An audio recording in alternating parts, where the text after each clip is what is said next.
Market की आपके हिसाब से सबसे बड़ी दिक्कत क्या है? क्या मार्केट की सबसे बड़ी दिक्कत डोनाल्ड ट्रंप है, या मार्केट की सबसे बड़ी दिक्कत अर्निंग्स है, या मार्केट की दिक्कत स्टार्टिंग वैल्यूएशन पॉइंट? मतलब इस समय अगर पिन पॉइंट करना हो तो किसको आप सबसे बड़ा फैक्टर मानेंगे? देखिए, मार्केट में हर टाइम फैक्टर्स तो रहते ही है।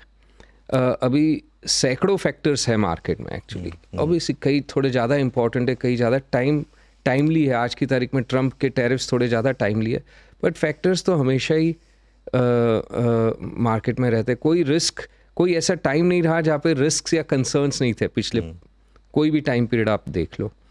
तो इट इज़ अगेन, थोड़ा मार्केट नीचे होता है तो लोग ये सोचते हैं कि क्या चीज़ें सही नहीं है, उस पर थोड़ा ज़्यादा गौर फरमाया जाता है। एंड उस ब्रैकेट में ऑब्वियसली ट्रंप टैरिफ्स एकदम हियर एंड नाउ है। इकोनॉमिक ग्रोथ को लेके कंसर्न इज़ ऑल्सो देयर। वो कई महीनों से है, ऐसे नहीं कि अभी है।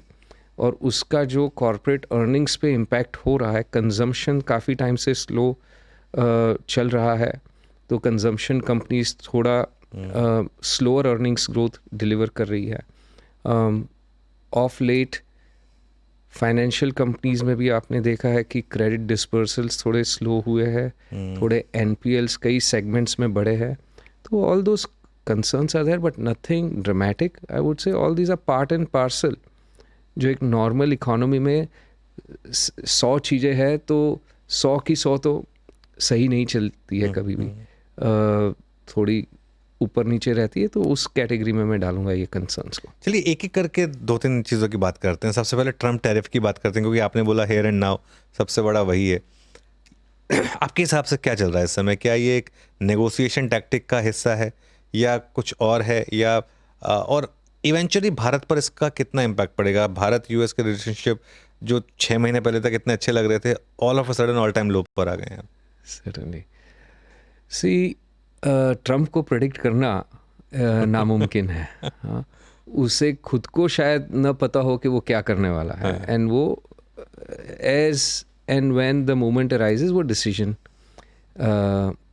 लेने के काबिल है और लेता है।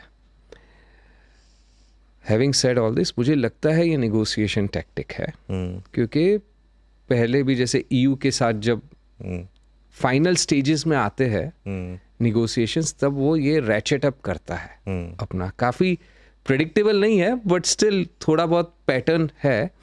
तो it is possible, that's why he is ratcheting up. जो उसकी भाषा भी आप देखो तो ज़्यादा शार्प और अग्रेसिव हो गई है। तो ये यूजुअली जब निगोशिएशंस फाइनल स्टेजेस पे होते हैं तो वो पोस्चरिंग ऐसे करता है, and it could be part and parcel of that, but possible नहीं है कॉन्फिडेंस से कुछ भी कहना इस मामले में। अगर हम वर्स्ट के सिनेरियो